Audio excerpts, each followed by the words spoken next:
H-1B visa धारक अमेरिकियों के लिए पैदा करते हैं नौकरियां। अमेरिकी सांसद का बड़ा बयान। अमेरिकी सांसद सुहास सुब्रमण्यम ने H-1B वीजा धारकों द्वारा अमेरिकियों की नौकरी छीनने के दावे को खारिज किया है। भारतीय मूल के अमेरिकी सांसद सुहास सुब्रमण्यम ने इस दावे को खारिज किया है कि H-1B वीजा धारक अमेरिकियों से नौकरियां छीनते हैं, बल्कि उन्होंने तर्क दिया है कि कई प्रवासी अमेरिका में कंपनियां स्थापित करते हैं और रोजगार सृजन करते हैं। वर्जीनिया के 10वें कांग्रेशनल डिस्ट्रिक्ट का प्रतिनिधित्व करने वाले डेमोक्रेट सांसद ने कहा कि यह कोई एक तरफा खेल नहीं है।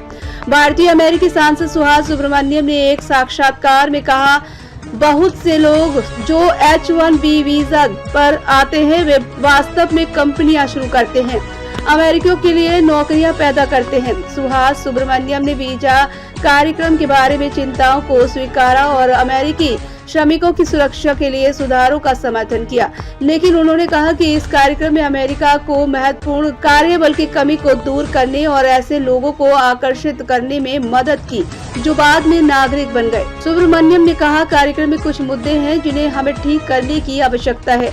हम ये सुनिश्चित करना चाहते हैं कि अमेरिकियों को नौकरियों का अवसर मिले, लेकिन अंत में H-1B कार्यक्रम कार्यबल की कमी को भरने में सफल रहा है और आप जानते हैं इसमें से कुछ भविष्य के अमेरिकियों में बदल गए हैं और हमारे समाज में बहुत योगदान दे रहे हैं। भारतीय अमेरिकी सांसद ने कहा कि उनके वर्जीनिया निर्वाचन क्षेत्र में कई लोग H-1B वीजा पर अमेरिका आए थे और बाद में नागरिक बन अपने समुदाय के योगदान दिया। सुब्रमण्यम ने कहा, मेरे समुदाय में बहुत से लोग हैं जो H-1B वीजा धारक के रूप में शुरू हुए और अब नागरिक हैं और जो समुदाय को बहुत कुछ वापस दे रहे हैं। इसीलिए हम यह सुनिश्चित करना चाहते हैं कि हम कार्यक्रम को बनाए रखें, इसे सुधारें, इसे बेहतर बनाएं और इस प्रक्रिया में अमेरिकी श्रमिकों की सुरक्षा भी करें। सांसद ने प्रवासियों को व्यापक आर्थिक समस्याओं के लिए दोषी ठहराने के प्रयासों की आलोचना की। ध्यान रहे कि भारतीय लंबे समय से इसके लाभार्थियों का बड़ा हिस्सा है,